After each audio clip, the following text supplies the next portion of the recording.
Welcome to Senior Basketball Analyst. Today is not a good day for those of us that do shows on sports and you know are doing anything that is media related, because you have all these terrible stories going around involving assaults on women, and if any of you that watch this show or know me personally know, if there's one thing that really makes me angry is people who mistreat women and children. It really makes me angry. Uh, right now we have the Jared Fogle case in the media, where the FBI let this guy operate with impunity for 10 years and rape little kids, and had this fake not-for-profit foundation set up that was really performing only one thing: creating child pornography. Uh, by the way, your and my tax dollars pay for that. Thanks, government. Um, it just, when you read the details of this case, and then that the guy gets a minimum of 5 years, uh, or is fate or pled guilty for me. By the way, why are you even allowing him to plead guilty? You have an ironclad case.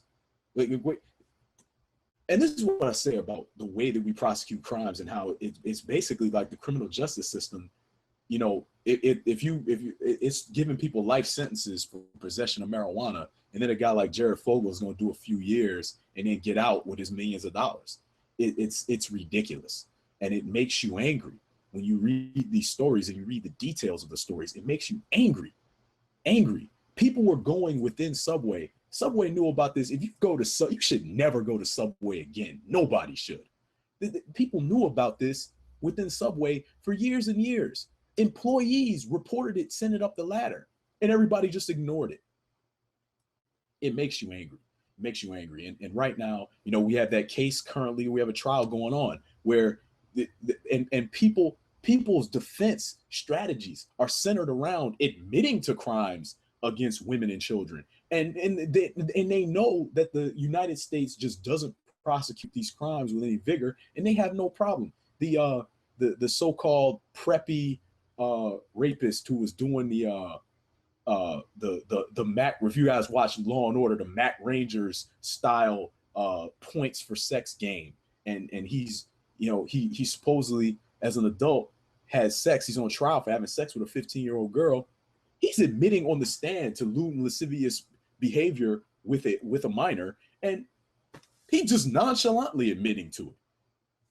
And you know why? Because he knows nothing's gonna happen to him. He's confident nothing's gonna happen to him. Maybe something will, but he's confident nothing will happen to him, because in this country, I don't care what's going on in other countries. In this country, we just don't defend women and children. We just don't do.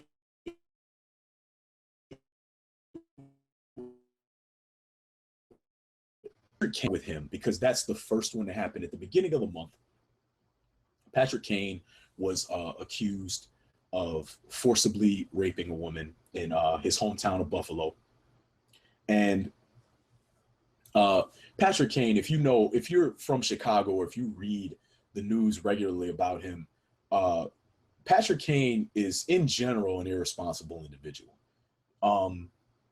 He's a guy that is routinely just out in public getting drunk and getting into various things. He's getting fights with people, beating up cab drivers and other BS. He's just a kind of an irresponsible dude, which, in general, I don't care about. But this I do care about. And supposedly, right now, he's under investigation by the Hamburg Police Department in New York. And the Erie County District Attorney that's on the case is Roseanne Johnson of the Special Victims Bureau. Now, to be clear about the way these cases are prosecuted, you can forget the idea that Alexandra Cabot is on the case, and Sergeant Benson and Ice-T are going to show up, and they got the rape kit, and they're going to do this and that, and they're going to take it they're going to turn over every rock looking for witnesses and vigorously prosecute this crime and put these criminals in a box. You can forget it, man. That is not what happens here. Not what happens. Okay. Anybody that's ever looked up anything about these cases, you've seen the statistic. It's very famous statistic. There are 400,000 untested rape kits out there. And so you understand what that really means. What that means is that the police that are supposed to be investigating that case aren't even asking for it. That's what that means. Because why is the rape kit just sitting there and no one's doing anything with it? See, now if you watch, like I said, you watch SVU, Ice-T is, at the lab screaming in people's faces, and Sergeant Benson's right there and she's on the phone and they're looking for the rape kit real hard, right? Not in real life. Honestly, I don't know what the cops do. Other than beat and shoot us, I don't know what they do all day. I literally don't know. Because you read statistics like this, you go, how can there be hundreds of thousands of untested rape kits? How can that be? So that's the context with which these crimes occur. And this is part of why these crimes are common. And then the other reason why they're common is because immediately the victim blaming begins. You hear this all the time, and it's the most ironic thing in the world. I'm watching CNN, MSNBC, Fox News. It doesn't matter what news outlet I'm watching.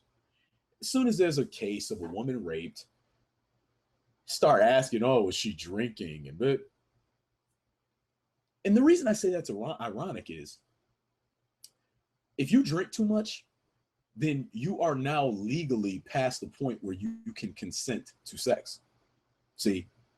So if you're asking, they're like trying to, that's part of the victim blaming format where first thing you do is, did she use any drugs or drink anything?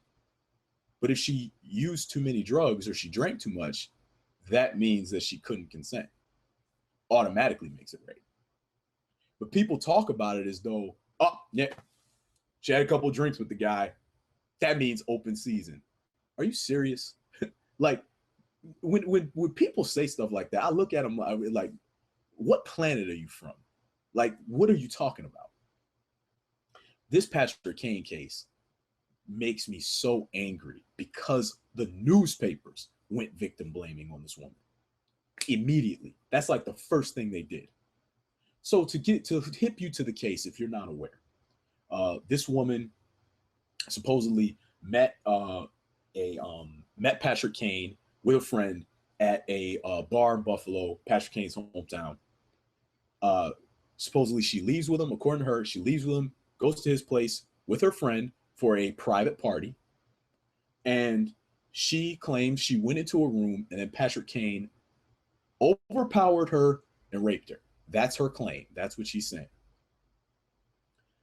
What we know she did is when she left Patrick Kane's home, she immediately was escorted out by her friend right after the alleged incident. We know that she called a family member right away. Let me make sure I'm getting this exactly right. Yes, she called a family member right away and then went straight to the hospital. And a rape kit was done. That is excellent, because what that means is we have facts and we have evidence. And I say we as members of our society, where we don't want women being we don't want people having sex with other people without their consent. This is a good thing that we have evidence. So we have something, supposedly somebody close to the investigation. This was an anonymous source, so you have to take that with a grain of salt. But someone close to the investigation claims this woman was scratched and she had bite marks on her. Excuse me, fighting a cold. I apologize. But this woman supposedly had bite marks on her. Again, facts. If, again, that's from an anonymous source, so we don't know that for sure. But if that is true, then that's a fact, right? And that will be part of the rape kit, because that means they will have taken pictures of all that. Those will be facts in evidence in the event this ever goes to trial. Look, we are 20 days later. We're over 20 days into this. No case, right? And man, I'm telling you, rape advocates for victims of sexual violence, they are so to the point where they have been beaten down by the system so badly. They're like, yeah, these cases take a long time to go to trial, and we're just, this is just how it is. They have all the evidence. What are they doing? What are they doing? Go get an indictment. You have the evidence already. Test it and go to trial. What are you doing? You know what you're doing when you're taking all this time? You're trying to set up some kind of Jared Fogle sweetheart deal where somebody gets to rape children with impunity for over a decade, and then you give them 5 years, and then that's it. That's the only reason you would do that. There is no reason why they are not testing this stuff and going to trial. And if Patrick Kane didn't do it, then drop the case and say he didn't do it, and say we have evidence. We don't have the evidence to go to trial because we don't think he did it, and say that. But this nonsense where it drags on forever, you know what that's for? It's also you can lose the rape kit, stuff like that. Witnesses go missing, witnesses recant. All kinds of nonsense happens when you do that. And that's why I get exercised when I see the government that we pay for, our tax dollars pay for this, and then they drag their feet and then lose cases or don't prosecute them vigorously. And look, I know I'm getting emotional, but I'm getting emotional because this stuff is important, man. When I'm talking about, whether or not Timofey Mozgov should have played in the finals more, and whether or not, Draymond Green has a right to criticize Hassan Whiteside or whatever, that's fun, man. That's what we're supposed to be talking about, man. We're having a good time with sports. But this stuff is serious business, man. This is serious stuff. And the people that are in charge of it don't take it seriously. They sit on their hands. They drag their feet. And the Buffalo News, and I'm saying their name. So you notice I'm not saying the name of this nightclub that supposedly the alleged victim met Patrick Kane. I'm not saying their name, but you know what? I will talk about this scumbag owner. Let me tell you about and why I use that term. This is what the owner said, and this is what the Buffalo News went and printed. This is what they printed. The blank bars, Mark Croce claims to not know Kane very well, but he and several employees noticed the alleged victim hanging all over Kane and being very forward and flirtatious. Okay, I have two things to say about that. Or at first, no, let me backtrack. I have one thing to say about that initially. So what? Let's say she was being forward and flirtatious with Patrick Kane right before she walked in the room, and then he allegedly raped her. What difference does that make? Every time a woman winks at you or touches your arm or laughs at your jokes, that means that you can just then pin her down and have sex with her, no matter what she has to say about it or thinks about it. Like, what is the point of that? That when you put that in your newspaper, what conclusion am I supposed to draw other than you're trying to poison the jury pool and you're trying to sway public opinion against her and in favor of Patrick Kane? Victim blaming. But I'll take it a step further, and why I call this Buffalo News just an embarrassing, pathetic outfit. Mark Croce then says, I don't know if that's the same woman who made the rape allegation against him. Oh man, you know what? If I had a physical copy of the Buffalo News in my hand, I'd have thrown it up in the air when I read that. I'd have thrown it up in the air.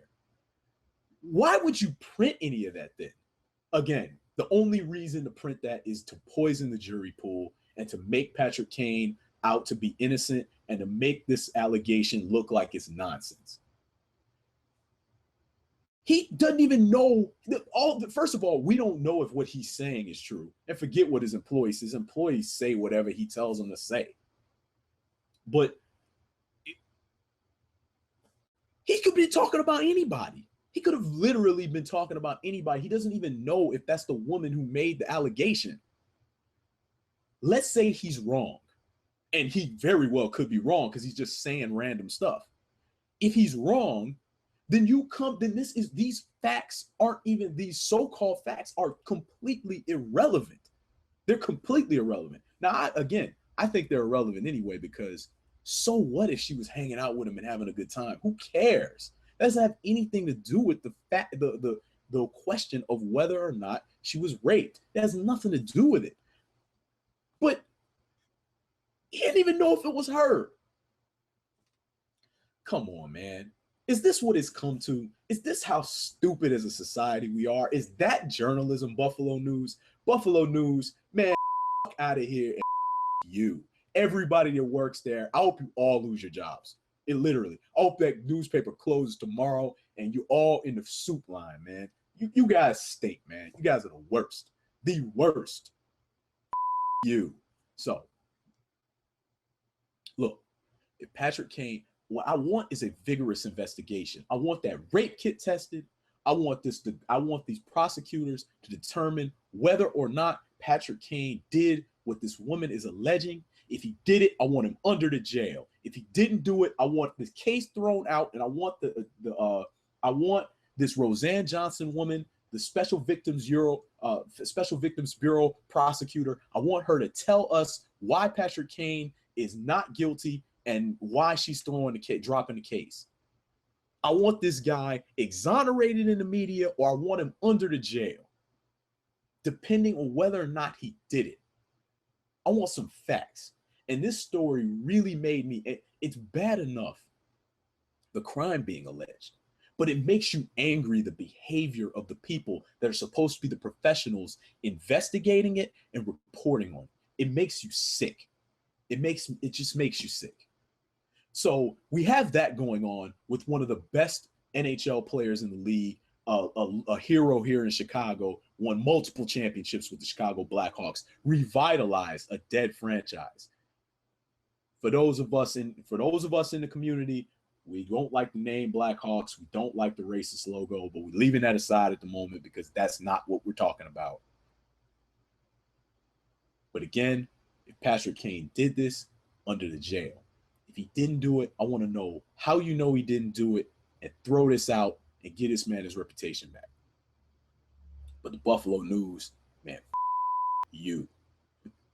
So that's Patrick Kane.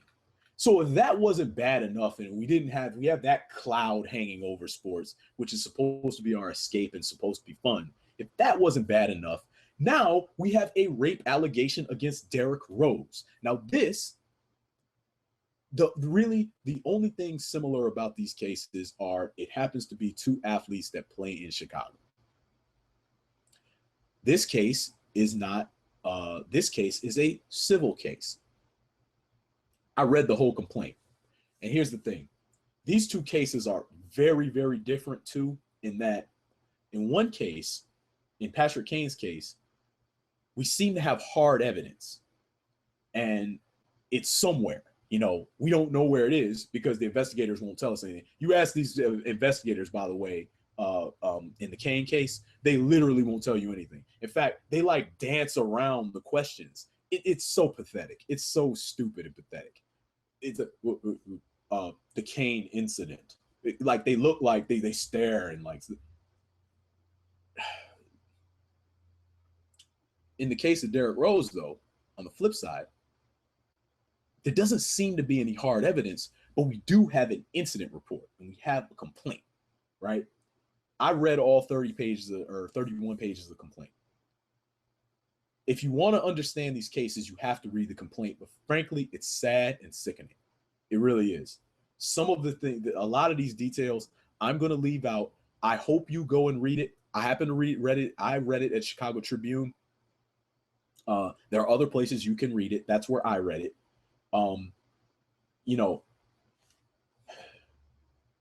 I'm being picky about what I want to tell you about this because a lot of it is personal details about these two people and their dating relationship. This is according to and I'm reading her side of it. Derrick Rose's side of it, by the way, you know, in the Patrick Kane case, they basically have not made a case at all in the media. They basically just said, we don't have anything to say about this allegation other than we didn't do it, right? Derrick Rose has made a statement saying that, you know, he will be exonerated, not exonerated, but the truth will come out. He didn't do it. He's made more of a statement about it. This woman's side of it, according to her, they dated a long time. There's a lot of intimate details regarding the way that their courtship went, why they liked each other. I don't like reading details like that about people. I don't like that, because to me it's personal stuff and it doesn't help me at all in understanding anything. But I had to read it because you have to get the context and you have to read the whole thing. You know, again, here we do the knowledge. So you have to, you know, you have to do your reading. You have to do it. But I'm going to give you a thumbnail sketch of what this woman is alleging and how it got to this point where it's going to be a case filed in civil court. Excuse me. So after 2 years of dating, this Derrick Rose asked this woman to have sex with him and another individual, and they were dating. They met at a party during the 2011 lockout. So, you know, it's very, very detailed, exactly the chronology of the events. It's very detailed. Supposedly, according to her, Rose wanted to escalate their boring sex life, and she didn't, and then felt guilty about the fact that he wanted to escalate and she did not.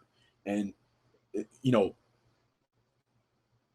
see, it seems like I just gave you a lot of detail. No way. This details exactly specific sex acts that he wanted to do and she didn't, exactly how their sexual encounters went, why they were disappointing to Derrick, why they were disappointing to her. Again, not going to repeat that stuff. If you feel like you need to know those things, I encourage you, go and read the complaint. Read the whole thing. 2 months after he tried to introduce another woman into their interactions, according to her, she was drugged at Derrick Rose's house. One of Derrick Rose's friends helped her get home safely via cab. Then, early that morning, you know, so you know, this is probably some kind of thing that went from, you know, sometime at night to early the next morning, you know, overnight past midnight. She claims that Derrick Rose and a certain number of his friends came over, entered her apartment, drugged and gang raped her. That's a series of crimes, by the way. It's a series of crimes. That's really messed up. You know, excuse me for one moment. So then she explains that, and actually she explains multiple times throughout. She's a very religious person, very reserved, didn't do a pregnancy test or a rape kit out of shame. There isn't what I believe is termed an outcry witness. She did tell someone the next day at work. And even though she was advised to go have a rape kit done to tell authorities, she claims she didn't, again, out of shame, which is not at all uncommon. That's typical. Supposedly, there is a witness to a call where one of the rapists admitted that she was drugged, but claims he didn't know, and that they do this all the time because people recognize them as NBA cats. And one of the reasons that she's seeking these damages is because she lost her job due to the trauma of having these horrible things happen to her. Again, this is it. When you read it, it's about as sad as it gets, you know, for a person. I mean, this woman's life is ruined. It's really sad if you read the whole thing. If true, there are multiple problems with this, and I hesitated to do this show for a moment because we know so little about this case. There are so few facts, and what I mean by that is there's no rape kit. This woman didn't even go get medical treatment of any kind, according to her. Uh, the events themselves, she claims that she doesn't remember most of it, and she just has flashes of various sex acts being performed on her, seeing certain people. At one point, she names Derrick Rose as laying next to her while other people perform sex acts on her. At some point, Derrick Rose is out the window, even though he's on a surgically repaired knee. And then at points I'm reading it and I'm like, that don't sound right. But then again, supposedly she was drugged. Hey, if she was roofied, she's gonna think all kinds of things. Or if she was blackout drunk, then she's going to have very muddled memories. Things, she may remember things that are false. She may not remember things that are true. This is why. For those of you that have women in your life that you care about, and that would probably be most of us, this is why you have to encourage your female friends and family. They have to go get help immediately when these things happen, because they will test you for common date rape drugs. They will obviously physically do a physical examination of you and collect evidence. Just because people use condoms doesn't mean that they didn't leave DNA on you. Also, I will also add, she claims there were condoms left around, but I couldn't necessarily determine if she has them or if she kept them or if she gave them to somebody or something. If she didn't keep them, it's difficult for you to even prove these things happened. It's all becomes hearsay at that point.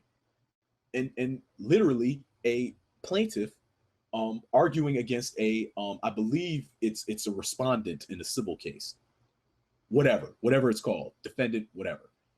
It's all just the person making the complaint and the person defending themselves against the complaint, and it's just their words. And from what I gathered, I couldn't see how they're going to get at the truth, because there's no and look, you know what, it's one of these things. It's like, when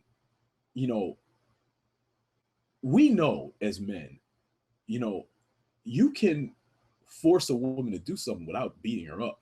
Like, you can scare her into it, right? And that's still rape. But it's like, it's harder to prove. You see, you get into this horrible situation where it's like, well, man, does she have to get beat up? Does she have to like take a beating too, so we can like prove it? And this is ultimately why, for ladies, for children, for anybody that is vulnerable in our society,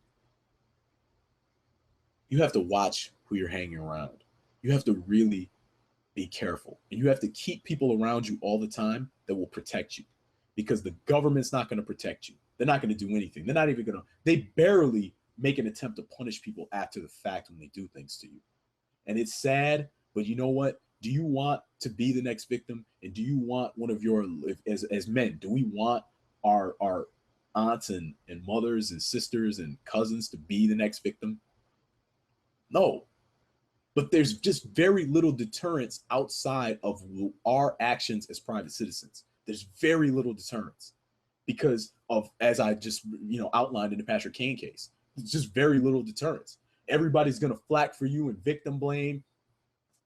And then what? If you're a kid and you were a victim of Jared Fogle, they basically didn't do anything. They just allowed it to happen to you. And these cases, man, they're so frustrating for that reason.